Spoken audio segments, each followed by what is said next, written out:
185,000 times they had to pull that handle and had to ink it every time it went through the press.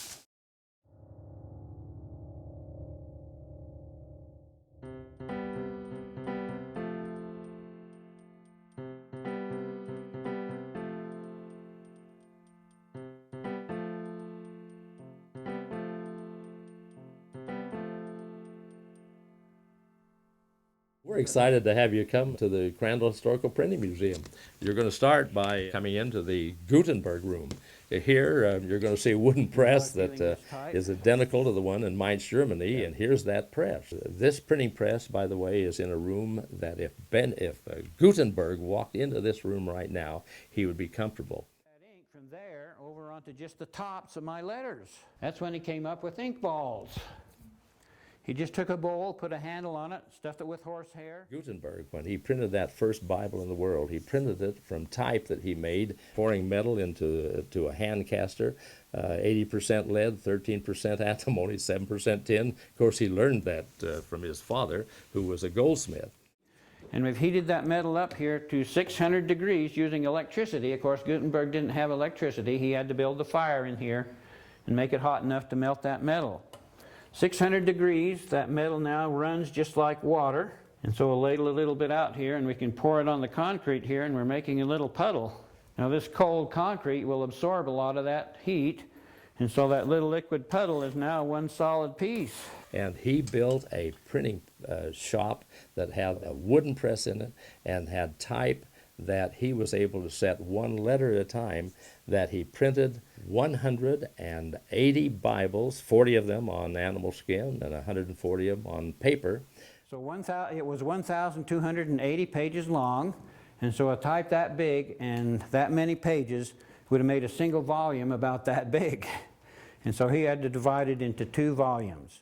Then what you're going to do is go into the second room. In the second print shop, you're going to see the Benjamin Franklin shop. And by the way, this press that you see of Benjamin Franklin is one that we had built with the blueprints of Benjamin Franklin's press that's in the Smithsonian.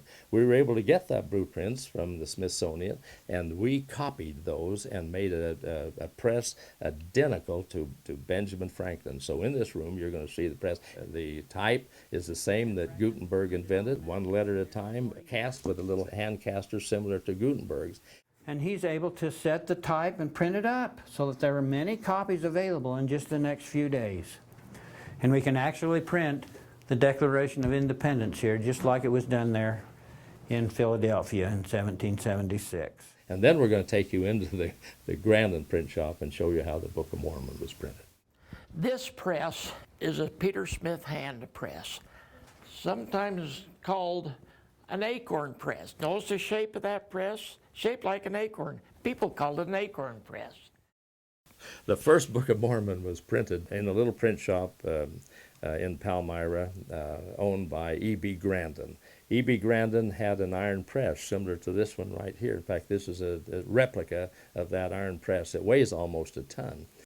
We open that up and look at that, and we're going to say, ooh, isn't that a pretty print job?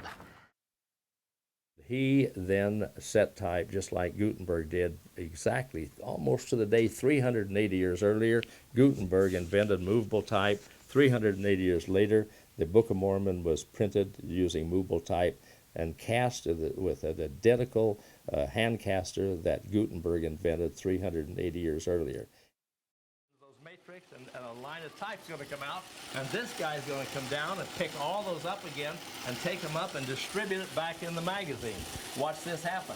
Goes down in front of that molten lead, and a plunger plunges into there, and then this guy comes down, come on down, and picks all of those up and takes them up and distributes it back into the magazine. We are telling the story of the restoration of the gospel. The gospel was here on this earth for a short period of time, and in order for there to be a restoration of the gospel, there had to be a Book of Mormon. Something very important had to happen for there to be a restoration of the gospel, and that something was the invention of printing. From the printing of the first Bible in the world to the printing of the first Book of Mormon in the world, the gospel was lost and restored because of the invention of printing. And this museum tells that entire story.